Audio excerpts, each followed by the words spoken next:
Bonjour, mon nom c'est Cole Zanchetti. Je suis finissant en arts visuels numériques au Collège d'Alma, puis je vous présente mon projet de fin d'études, Parcours. Parcours, c'est un projet réalisé avec ma binôme Emma Guérin, finissante en arts, lettres et communication. Ce projet regroupe 10 illustrations numériques, grande largeur et 10 nouvelles littéraires rassemblées dans un recueil. Ces 10 œuvres en duo, qui ont l'air totalement disparates, peuvent être appréciées individuellement. Par contre, si on s'y attarde, on découvre finalement que ça raconte l'histoire d'un seul personnage découpé en plusieurs étapes de vie importantes.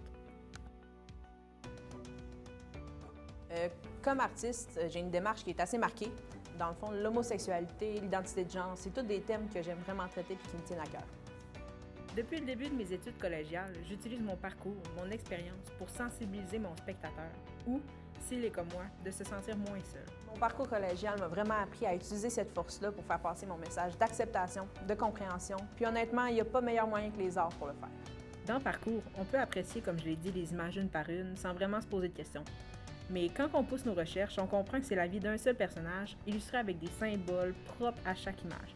Chaque duo a sa couleur pour créer un effet visuel qui lui est propre. Naissance, enfance, puberté, adolescence, transition de genre, âge adulte, amour, maladie, perte, vieillesse et mort sont les étapes qu'on décrit. On décrit finalement la vie d'une personne trans en la faisant passer par des étapes de vie que pas seulement eux traversent. Dans le fond, on voulait que tous les gens voient que ces gens-là aussi sont humains. On voulait les rapprocher avec une histoire que tout le monde pouvait se voir à l'intérieur.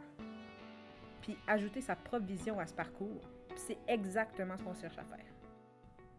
En plus, nos référents visuels, qui sont de grands films d'animation qu'on connaît, rendent ça vraiment accessible pour tous les âges. Même si un enfant ne comprendra pas nécessairement la complexité de l'œuvre au même niveau qu'un adulte, ça ne l'empêchera pas de l'apprécier. Notre but, au fond, c'était ni de choquer, ni de revendiquer quoi que ce soit. C'était juste de raconter une histoire en prenant quelqu'un que la société voit comme différent afin de rassembler tout le monde au sein de son propre parcours.